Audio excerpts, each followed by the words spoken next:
দাবি মানব না। এই দাবিকে আমরা সমাবেশের মাধ্যমে সফল করবো ইনশাআল্লাহ।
বাংলাদেশে মানুষের মধ্যে যে গণজোয়ার তৈরি হয়েছে তারা একটি সুস্থ নিরপেক্ষ অন্তর্ভুক্তিমূলক এবং একটি নিরপেক্ষ নির্বাচন চায়, যার মধ্য দিয়ে তাদের জনপ্রতিনিধি তারা নির্বাচন করবে।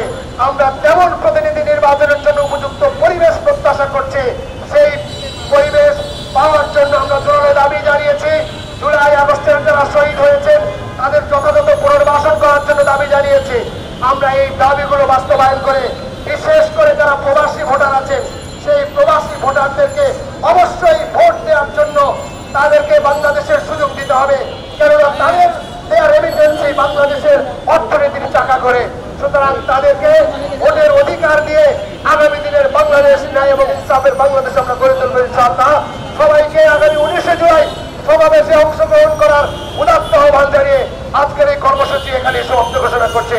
ওয়া মা তাওফীকি ইল্লা বিল্লাহ। আসসালামু আলাইকুম ওয়া রাহমাতুল্লাহ।